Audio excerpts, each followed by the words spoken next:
Recording भी हम कर लेते हैं इसकी। तो ये हमारे पास है जी नाउन, नाउन के केसेस। अच्छा, अब ये आपने बात याद रखनी है कि एक तो आपने ये जो बुक है, इस बुक का आप पेज नंबर देखिए, आपके पास ये बुक है, इस इट्स पेज इज 23। तो ये हमने बुक के शुरू में हम पढ़ रहे हैं ये वाला। एक आपको याद होगा हमने नाउन पढ़ा था, हमने वो पढ़ा था बुक के एंड पे, जो करेक्शन वाले पार्ट में नाउन था, कि नाउन के अंदर जो जनरल मिस्टेक्स होती हैं, याद है आपको ना। और एक अभी आपको मैं जो पढ़ा रहा हूँ वो ये है कि नाउन का यूज कहाँ कहाँ हो सकता है, नाउन शुरू में एंड पे। तो ये स्ट्रक्चर भी याद रखना जरूरी है आपके लिए। ये हमारे पास कुछ पॉइंट्स है, बड़े क्लियर हैं, आपको सेल्फ एविडेंट है। Like examine these sentences. Point number 48, इसमें जो है John through a stone, the horse kick the boy. तो इसमें हमारे पास कि नाउन जो है वो सब्जेक्ट भी हो सकता है, और नाउन जो है वो ऑब्जेक्ट भी हो सकता है। ठीक है, इन्होंने ये बताया, मतलब ये John John through a stone, John भी नाउन है और स्टोन भी नाउन है। क्या मैं ठीक कह रहा हूँ? ठीक है, जॉन। Yes sir. ये है कि जॉन प्रॉपर नाउन है, स्टोन जरा कॉमन नाउन है, बट पॉइंट ये है कि नाउन है। तो ये जो नाउन है ये सब्जेक्ट है, और ये जो नाउन है वो ऑब्जेक्ट। राइट। अभी इनकी जगह प्रोनाउन भी आ सकते हैं, लेकिन अभी हमारा ज़ाहिर है कि नाउन ही टॉपिक है। तो पहला पॉइंट ये है कि नाउन एज अ सब्जेक्ट शुरू में आता है, एज अ ऑब्जेक्ट एंड पे आता है। ये हर बच्चे को पता है, इवन क्लास 2 3 का, ये इसमें यही पॉइंट लिखा हुआ है कि John is the subject, it is the answer to the question who threw a stone, और the group of words threw a stone is the predicate. फिर प्रेडिकेट आपने पहले पढ़ा हुआ है, सब्जेक्ट के अलावा जो बाकी सेंटेंस का सारा पार्ट होता है वो प्रेडिकेट होता है। प्रेडिकेट पता है आपको? पता है आपको प्रेडिकेट होता है बाकी सारा का सारा यस पार्ट। सर। और उस प्रेडिकेट के यस। अंदर ऑब्जेक्ट होता है। Like the horse kick the boy, ये द हॉर्स सब्जेक्ट है, किक द बॉय सारा प्रेडिकेट है, और इसमें ये ऑब्जेक्ट है यार। ये जो बॉय है, द बॉय, इसको हम ये हम ऑब्जेक्ट कहेंगे, यानी इस आर्टिकल के साथ मिला के भी हम उसको ऑब्जेक्ट कह सकते हैं, लेकिन इंडिविजुअली बॉय ऑब्जेक्ट। तो ये ऐसा पॉइंट है जो कि आपको पता है कि नाउन को एज अ सब्जेक्ट और एज अ ऑब्जेक्ट दोनों इस्तेमाल हो सकते हैं। और आपने 49 पॉइंट में इनके नाम बताए गए हैं कि जब वो सब्जेक्ट होता है तो उस केस को नॉमिनेटिव केस कहते हैं, और जब वो ऑब्जेक्ट होता है तो उसको हम ऑब्जेक्टिव केस कहते हैं, या अक्यूजेटिव केस भी कहते हैं। ठीक है, ये मेन एक बात है 49 पॉइंट में। अच्छा, अब इसमें हम अगला पॉइंट पढ़ेंगे। तो ये हम इसको थोड़ा सा एनलार्ज करते हैं। The noun which comes after preposition is said to be in the accusative case। preposition के बाद हमेशा उसका ये जो accusative केस वर्ड है, ये याद रखें कि ये ऑब्जेक्टिव केस है। ठीक है, तो preposition के बाद जो है आमतौर पे हमारे पास ऑब्जेक्टिव केस आता है। The book is on the desk. अब द बुक भी नाउन है, बुक नाउन है, डेस्क भी नाउन है, लेकिन ये जो डेस्क है ये ऑब्जेक्ट है। ठीक है, ये ऑब्जेक्टिव इसका केस आएगा। ठीक है, ये भी आपको पता है। ये नहीं, कुछ पॉइंट्स तो बड़े मतलब किताब में लिखना जरूरी होते हैं ना वो, चाहे वो हैं बड़े स्ट्रेट फॉरवर्ड से, ऐसी आगे कुछ आगे कॉम्प्लेक्स पॉइंट्स आएंगे जो। और Harry Brook the window was broken. तो इसमें जो है विंडो ऑब्जेक्ट है, लेकिन इसमें विंडो सब्जेक्ट बन गया। ठीक है, इस दूसरे के अंदर। तो ये एक ही वर्ड जो है वो सब्जेक्ट भी हो सकता है और ऑब्जेक्ट भी हो सकता है, ये वाला पॉइंट ये कहता है। मतलब जरूरी नहीं है कि एक जो वर्ड है वो हमेशा सब्जेक्ट के तौर पे इस्तेमाल होगा, और ये एक वर्ड जो है हमेशा ऑब्जेक्ट के तौर पे इस्तेमाल होगा। ठीक है, क्योंकि ये पैसिव वॉइस का बनाया गया है। ये भी पॉइंट आपको पता है पहले से, राइट, मोस्टली स्टूडेंट्स को ये। अब हमारे पास ये पॉइंट है, तो ये आपको एक दफा पहले भी जिक्र किया था कि जब ऑब्जेक्ट होते हैं, बाज दफा हमारे पास ऑब्जेक्ट दो होते हैं। तो उनमें से एक डायरेक्ट ऑब्जेक्ट होता है और एक इनडायरेक्ट ऑब्जेक्ट होता है। ये वाला पॉइंट, ये बात। रामा गेव अ बॉल, इसको छोड़ें आप। Rama gave Harry a ball, Rama ने हैरी को एक गेंद दी। ठीक है, अब रामा तो सब्जेक्ट है, लेकिन इसके ऑब्जेक्ट दो हैं। हैरी भी ऑब्जेक्ट है जिसको गेंद दी गई है, और वो जो गेंद है वो भी ऑब्जेक्ट है। अब इसके दो ऑब्जेक्ट है, तो आप मुझे बताएं अपनी मेमोरी के मुताबिक कि डायरेक्ट ऑब्जेक्ट कौन सा है और वो जो इनडायरेक्ट ऑब्जेक्ट कौन सा है। तो हैरी इनडायरेक्ट है और बॉल डायरेक्ट है। डायरेक्ट है वो जो चीज होती है। अच्छा, अब आपने जिन्होंने क्लास ये फर्स्ट टाइम ज्वाइन की, कि जो चीज होगी आ, वो होगी सब डायरेक्ट ऑब्जेक्ट होगा, चाहे इसको जिक्र बाद में है या पहले है। वो जो चीज होगी और वो जो बंदा होगा, जो शख्स होगा, वो इनडायरेक्ट होगा। अच्छा, अगर ये सेंटेंस ये इस तरह होता है, Rama gave a ball to Harry, तब भी वो एक ही बात है ना। तो फिर भी बॉल जो था, चाहे बॉल इधर आया है और चाहे इधर दरमियान में आ जा, बॉल डायरेक्ट ही होगा। और वो हैरी जो होगा, बल्कि ये हरी है, ये इंडियन नेम है, हरी हरी। हैरी नहीं है, हैरी में डबल आर होता है, ये हरी। हरी को जो है वो जो है वो इनडायरेक्ट ऑब्जेक्ट है। मसलन मैं कहूंगा कि my friend gave me a gift. तो इसमें कौन सा होगा डायरेक्ट ऑब्जेक्ट और कौन सा इनडायरेक्ट ऑब्जेक्ट होगा? My friend gave me a gift. Gift direct होगा और मी indirect.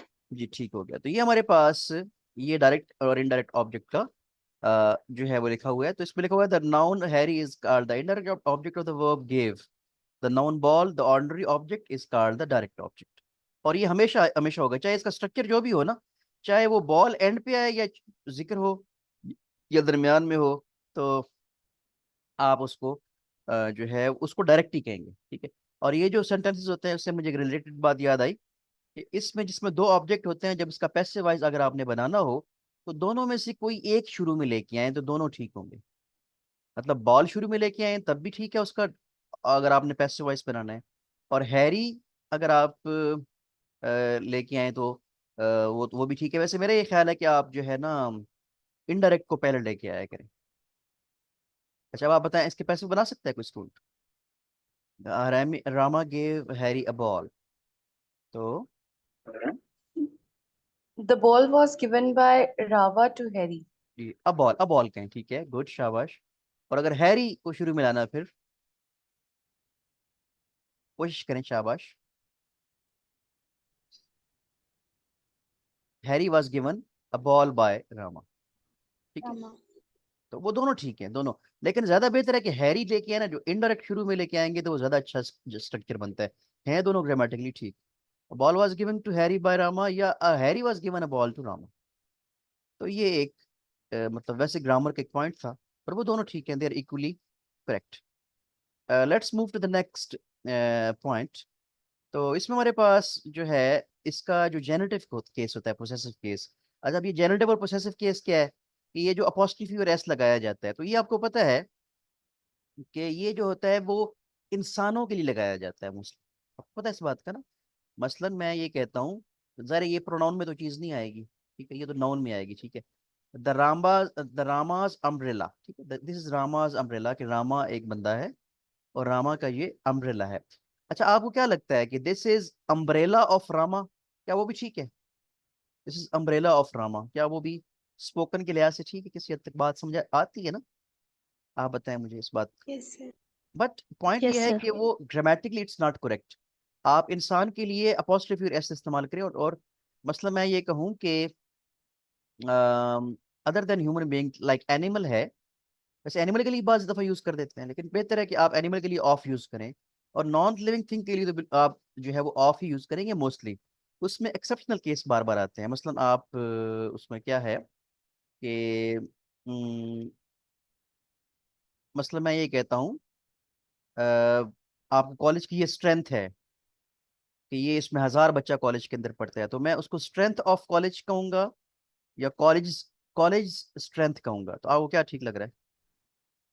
Strength of college. Strength, Strength of जी college. राइट, कि स्ट्रेंथ ऑफ कॉलेज होगा उसमें। और यानी वो उसमें उस सेंस में आपने ऑफ लगाना है, ऑफ। तो ये जो जेनेटिव और पॉइंट ये है कि जो हमारे पास जेनेटिव केस है, जिसको हम जेनेटिव केस अपोस्ट्रोफी लगा रहे हैं, ये आपने इंसान के लिए ही इस्तेमाल करना है। अब बात यह है कि एनिमल के लिए भी लगा होता है, मतलब बाज दफा नॉन लिविंग थिंग के लिए भी लगा होता है, वो आएंगे आगे। तो मैं आपको उसका बताता हूँ। अब हमारे पास नेक्स्ट है, the possessive case does not always denote possession, it is used to denote authorship, origin, kind. अच्छा, बाज दफा ये जो जेनेटिव केस होता है ना, ये अपॉस्ट्रोफी एस लगा के, ये मलकियत के अलावा भी शो होता है। मतलब एक मतलब उस चीज का वो मालिक नहीं है, जैसे वो मेरा घर, इस तरह नहीं। बल्कि अगर वो ऑथर को शो करना है, ओरिजिन को शो करना है, या किसी चीज की किस्म अकसाम को शो करना है, तब भी जेनेटिव केस इस्तेमाल होता है। ये तो बड़ा आसान, शेक्सपियर्स प्लेस, वैसे किसी हद तक ये पोसेशन भी है, लेकिन ये नहीं, ऑथरशिप की बात हो रही है। अब मदर्स लव, वालदा का लव, यानी ये एक तरह का ओरिजिन है। द प्रेसिडेंट्स स्पीच, ठीक है, ये ओरिजिन की बात हो रही है, ये मलकियत तो नहीं। स्पीच जो है ये एब्स्ट्रैक्ट नाउन है ना, ये कोई घर तो नहीं है जो ये मटेरियल नाउन नहीं है। वेल पॉइंट ये मिस्टर अग्रवाल्स हाउस, ये वैसे पोसेसिव पोसेसिव है हमारे पास। Ashok school, the children's playground, a week's holiday. बहरहाल, अच्छा ये हालांकि वीक जो है एक एब्स्ट्रैक्ट नाउन है ना, एक मतलब इसका कॉन्सेप्ट है, it's not a living thing, लेकिन हम इसमें भी इस्तेमाल बाज दफा करते हैं। ठीक है, वीक्स हॉलीडे, एक वीक की छुट्टियां। ठीक है, तो इस तरह ये मतलब बार बार वही बात आ जाती है कि ग्रामर में बार बार एक्सेप्शनल केसेस बहुत ज्यादा आते हैं जब हम उसको रूल को बता भी दें। अच्छा, अब हमारे पास ये आपके पास अब इसको फॉर्मेट कैसे करना है, ये हमारे पास पोसेसिव केस के बारे में, तो ये देखिएगा, तो ये जरा थोड़ा आप गौर कीजिएगा इस पे। when the noun is singular the possessive case is found by adding apostrophe or s। Singular अगर होगा तो आप apostrophe और s लगाएंगे। और द बॉयज बुक, लड़के की किताब, नहीं एक लड़के की बात हो रही है। हाँ, ये पॉइंट आप मोस्टली ग्रामर में अगर आपको पहले कॉलेज में बताया कि अगर वो प्लूरल की बतानी हो मलकियत, बॉयज स्कूल, लड़कों का स्कूल, अब आप ये देखें कि अब आप इसमें फर्क किया है इस बॉयज और इस बॉयज के अंदर, क्या बताएं आप, व्हाट कैन यू गेस कि ये प्लूरल है। तो प्लूरल में क्योंकि पहले ही एस लगा होता है, ऊपर अपोस्ट्रोफी आएगी, दोबारा एस आएगा या नहीं आएगा? एक और नहीं आएगा। जी, देर नहीं विल आएगा। There will not be another S. और इवन आपके पास जिस बंदे का नाम भी, अब ये चिप्स, आप मिस्टर चिप्स पढ़ते हैं ना, आप पढ़ते आए हैं ना, तो इसमें चिप्स की वाइफ, तो आप चिप्स की वाइफ, चिप्स का घर, तो उसके ऊपर चिप्स के ऊपर अपोस्ट्रोफी होती थी, आगे दोबारा एस नहीं होता उसमें। ठीक है, तो ये आपने, बल्कि उसमें मिसेस Yes. दिख, जी जी जी। अच्छा, तो ये हमारे पास ये हो गया, हमारे पास द हॉर्सेस टेल ये। अच्छा, when the noun is plural but does not end in S the possessive sign is found by adding S. तो ये तो पता है आपको कि नाउन प्लूरल हो भी और मतलब वो एस पे खत्म ना हो रहा हो, जो मेंस बुक, तो फिर अपोस्ट्रोफी और एस, फिर हम एस लगाएंगे। और उसके बाद हमारे पास जो नेक्स्ट पॉइंट है वो ये है 56 पे देखिएगा। When a noun or a title consists of several words, the possessive sign is attached only to the last. The king of Bhutan's visit, ये भूटान के किंग का विजिट, अब ये किंग का विजिट है, अब आप जो आखिर में बाद में मेंशन किया गया है भूटान्स, तो ये भूटान के ऊपर अपोस्ट्रोफी आएगी एस, तो किंग के ऊपर नहीं आएगी। The prime minister of Mauritius speech, Mauritius के जो किंग है उसकी स्पीच। ठीक है, तो दूसरे के ऊपर आएगी हमारे पास अपोस्ट्रोफी। नेक्स्ट हमारे पास है apposition. When two nouns are in apposition, the possessive sign is put to the later only. Apposition क्या होता है? आपको बताया हुआ है पहले मैंने। ये आपको मैंने नाउन पढ़ाते हुए बताया था। एपोजिशन ये होता है कि आपके पास जब एक नाउन मेंशन किया गया हो और आगे उसके बारे में इजाफी मालूमात बताई गई हो, तो वो हम कहेंगे कि वो एपोजिशन में है नाउन। मसलन कैसे? मसलन मैं इसको अभी आप ना देखें, मसलन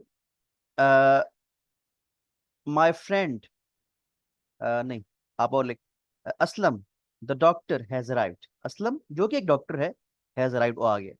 वो जो द डॉक्टर है वो हम कहेंगे कि ये जो नाउन है वो एपोजिशन में। That is Tagore the poets house. ये टैगोर, कौन टैगोर? जो कि पोएट है, उसका घर है, तो इसमें सिर्फ दूसरे वाले के मुताबिक अपोस्ट्रोफी आएगी, हालांकि घर तो टैगोर का है। ठीक है, इसी तरीके से अगर हमारे पास when two nouns are closely connected the possessive is put to the latter only. जो अगर क्लोजली कनेक्टेड हैं आपस में, करीम एंड सलीम्स बेकरी, ठीक है, विलियम एंड मैरीज रेन, तो ये इकट्ठे है, जैसे बादशाह और क्वीन थी, तो उसमें अपोस्ट्रोफी हमारे पास इकट्ठी आएगी, इकट्ठी के लिए दूसरे, सिर्फ दूसरे वाले के साथ लगा देंगे। लेकिन अगर उनकी मलकियत अलग अलग है, जैसे 59 है, तो फिर दोनों के साथ हम लगाएंगे। राजा राव एन के आर के नारायण नॉवेल्स, इन दोनों के नॉवेल्स जो हैं, तो इसमें हम अलग अलग लगाएंगे। अगर वो कुल जैसे करीम और सलीम की बेकरी इकट्ठी है, विलियम और मैरी जो हैं, मैरी जो थे बादशाह और मलका थे, उनका दौरे हुकूमत, ये रेन आपको पता है दौरे हुकूमत को कहते हैं, ये उनकी कंबाइंड पोसेशन थी। लेकिन ये जो पोसेशन है वो सेपरेट है। ठीक है, तो ये भी आप लोगों ने, आपको I think you got it right. Next हमारे पास है yes sir. The possessive case use. इसके यूजेस क्या क्या हैं, बस ये हम पढ़ेंगे इसके यूजेस, और उसके बाद हमारा ये जो है ये मुकम्मल हो जाएगा, ये कहाँ कहाँ हम उसको इस्तेमाल करते हैं। तो हमारे पास पोसेसिव केस इस्तेमाल देखिए। The possessive case is now used chiefly with the name of living things. तो ये पहले आपको बता दिया है, लिविंग थिंग्स के लिए आप पोसेसिव केस इस्तेमाल करते हैं, जेनेटिव इन अपोस्ट्रोफी और एस। नॉन लिविंग थिंग के लिए हम आमतौर पे अवॉइड करते हैं। Like the governors bodyguard, the Lions. अच्छा, भी इंसान एनिमल के लिए भी बाज दफा यूज किया जाता है, लिविंग थिंग के लिए, एनिमल के लिए, लेकिन नॉन ह्यूमन चीज के लिए कम इस्तेमाल होता है। और जो नॉन लिविंग थिंग होगी, मतलब जो नॉन लिविंग होगी, मतलब चाहे वो, मतलब एनिमल नहीं है, नहीं ज़ाहिर है, कोई भी चीज़ जो नॉन लिविंग होगी, उसमें हम ऑफ लगाएंगे। The lag of the table कहना है, द टेबल्स लैग कहना है, the cover of the books cover हमने नहीं कहना, लेकिन हम बाज दफा स्पोकन में कह भी देते हैं ऐसे, लेकिन ग्रामेटिकल के लिहाज से हमें ऑफ लगाना चाहिए। तो ये आपको पता है, पहले बताया है। 61, but the possessive case is used with the names of personified objects. Personification आपने पोएट्री में पढ़ी होगी। तो बाज दफा इंडियाज हीरोज, नेचर्स लॉज, तो बाज दफा हम एक नॉन लिविंग थिंग को लिविंग समझते हैं, लिविंग की क्वालिटी देते हैं। इंडिया के hero, nature's law, fortune's favourite. अब ये पॉइंट ये है कि अगर ग्रामेटिकली वो जो पहला रूल पड़ा था उसमें, तो फिर ऑफ आना चाहिए, यहाँ हीरोज ऑफ इंडिया होना चाहिए, लॉज ऑफ नेचर होना चाहिए। लेकिन ये बहुत वैसे इस्तेमाल बहुत कम होता है, इसको आप ना भी इस पे फोकस करें। Favourite of Fortune, Fortune favourite, कुछ ऐसे होते हैं जो मतलब रिवायती तौर पे बार बार इस्तेमाल की वजह से वो लैंग्वेज का पार्ट बन जाते हैं। ठीक है। पर्सोनिफिकेशन के दौरान भी आप अपोस्ट्रोफी और एस लगा सकते हैं। 62, the possessive is always used, also used with the nouns denoting time, space or weight. A day's march, a week, time वाले और space वाले और weight वाले, यानी टाइम, डिस्टेंस और वजन, ये जो आप फिजिकल क्वांटिटीज आप पढ़ते हो, a day's march, a week's holiday, in year's time, a stone's throw, a foot's length, वैसे लेंथ ऑफ फुट होता है मोस्टली, इनमें बाज दफा इस्तेमाल होता है, बट मोस्टली यूज नहीं होता। अब आप, ठीक है, अब आप कहेंगे कि ये इतने हम एक्सेप्शनल केस कैसे याद रखेंगे, तो पॉइंट ये है कि strict grammatical point of view से जो चीज़ें आती हैं वही आपके पेपर में आई। और और ये जो है ना, ये जो फ्रेज हैं, आर इज फिंगर्स एंड्स, तो ये एक मुहावरतन जो इस्तेमाल होते हैं, at for God, for mercy's sake, to his heart's content. ये कुछ हमारे पास क्या है, इनको हम क्या कहेंगे कि ये रिवायती तौर पे इस्तेमाल होते हैं। और ये जो है ना 64 जरा अहम है। अ, ये आप मुझे एक बात बताएंगे, मैंने ये पॉइंट कल पढ़ाया एक क्लास के अंदर, आपको थोड़ा मिस्टर चिप्स याद करें। मुझे नहीं पता कि मिस्टर चिप्स केपीके के स्टूडेंट्स के अंदर, केपीके में है मिस्टर चिप्स नॉवल या नहीं है, या कोई और नॉवल है आपका, सेकंड ईयर के अंदर नॉवल है कोई आपका, केपी में के जो बच्चे हैं बताएं मुझे।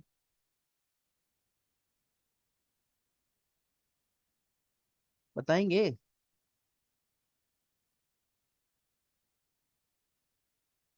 तो सर जी लगता है कोई है नहीं केपी का, हम सारे पंजाब। हाँ ठीक है, आप सब पंजाब के हैं। अच्छा, अब आप बताएं कि उसमें मिसेस विकेट्स आता था, when he was at Mrs wickets, mister chips when he was at Mrs wickets, ऐसे लिखा होता था, आपने शायद गौर नहीं किया होगा। यानी वहां ऐसा नहीं लिखा होता था कि he was at Mrs wickets house, he was at Mrs wickets, ऐसे लिखा होता था। कई जगह है ये उस नॉवल के अंदर। एक्चुअली उसका मतलब होता था मिसेस विकेट के यहाँ, मिसेस विकेट के यहाँ, जैसे उर्दू में हम कहते हैं। तो हमारे पास ये जो है, जैसे एक सेंटेंस है, she has gone to baker's, अब बेकर्स शॉप के बजाय बेकर्स कह दिया। Tonight I am dining at my uncle's house, ये देखे ना। Can you tell me that what the way to saint Paul's, ये अपॉस्ट्रोफी और एस आगे बाज दफा वो जो अगला वर्ड होता है उसको हम लीव आउट कर देते हैं। ये भी एक मतलब आपको मैंने इसकी ट्रांसलेशन उर्दू में बता दी कि इसको उर्दू में कैसे आप कहते हैं। ठीक है।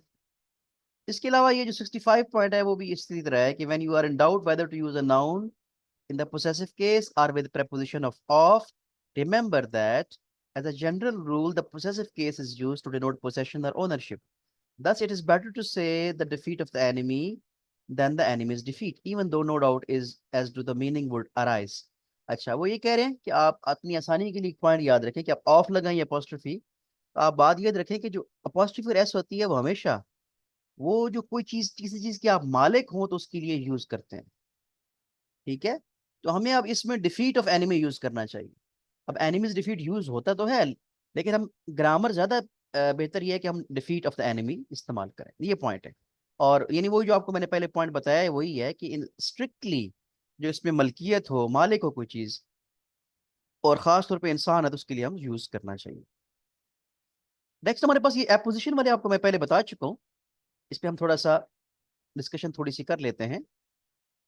एपोजिशन मैंने क्या बताया था अभी, जैसे वो मैंने अभी बताया था एपोजिशन में कि एक एक जो नाउन है उसके बारे में कुछ मालूमात दी जाए। जैसे रामा, कौन Rama? Our captain made 50 runs. Rama कौन? जिसने हमारा जिसने जो हमारा कैप्टन है उसने 50 रन्स बनाए। तो ये रामा और कैप्टन दोनों एक ही बंदे की बात हो रही है कि रामा ही कैप्टन है। The noun captain follows the noun Rama simply to explain which Rama is referred to. अच्छा, तो एपोजिशन मीन्स प्लेसिंग नियर, ये आपको मैंने पहले बताया कि उसके बारे में जो इन्फॉर्मेशन दी जाती है। अब इसके रूल क्या हैं कि ये देखिएगा, इसका आगे रूल नहीं दिया हुआ, नहीं। हाँ, तो इसमें हमारे पास एपोजिशन में देखिएगा, in sentence 1, Kabir the great reformer was a weaver. Yesterday I met your uncle the doctor. Have you seen Ganguly the uh, artist artist's drawing? अब इसमें हमारे पास क्या है? In sentence 1, the noun in apposition is in the nominative case. जो noun apposition में है, ये nominative case में, यानी ये nominative, यानी बतौर ये फाइल इस्तेमाल हो रहा है, बतौर सब्जेक्ट इस्तेमाल हो रहा है। In sentence 2, the noun in apposition is in the accusative case. Yesterday I met your uncle the doctor. इसमें देखे ना, I सब्जेक्ट है ना, लेकिन जिसको वो मिला है अंकल डॉक्टर, वो एपोजिशन में जाइए ऑब्जेक्ट में। तो पॉइंट वो ये बताना ये चाह रहे हैं आपको कि जो एपोजिशन में होता है नाउन, वो सब्जेक्ट भी हो सकता है, वो ऑब्जेक्ट भी हो सकता है, और वो पोसेशन में भी हो सकता है। यहाँ ये सब्जेक्ट था, यहाँ ये ऑब्जेक्ट है, और ये थर्ड वाले में पोसेसिव है। कैसे? In the third sentence the noun in apposition is in the generative case. Have you seen Ganguly the artist drawing? क्या वो गांगुली जो कि आर्टिस्ट है उसकी ड्राइंग्स को तुमने देखा? तो यहाँ अपोस्ट्रोफी लग गई। तो जो नाउन एपोजिशन में है, यानी अब एपोजिशन में कौन सा होता है? जो मेन नाउन के साथ इजाफी मालूमात बताता है। लेकिन अब ये हमारे पास जो था, ये जो ऊपर था रामा और कैप्टन, ये जो है रामा, ये जो है ये नाउन है, मेन नाउन है, और ये जो नाउन है ये एपोजिशन में, कैप्टन, ये एपोजिशन है। एक और नाउन है जो एपोजिशन में, जो कि उसके बारे में मालूमात देता है। तो पॉइंट ये है कि वो as a subject, as a object और एज अ पोसेसिव इस्तेमाल होता है। प्रोनाउन में भी ऐसा है। जैसे अब आप ये बताएं, ये तो नाउन है ना, तो नाउन में आप मुझे बताएं हु, हुज, हुम। आज पहले तो बताएं कि हु क्या प्रोनाउन है, मुझे पहले ये बताएं। मैं इसको रिकॉर्डिंग को ऑफ कर देता हूँ ताकि हम इसको अपलोड कर सकें।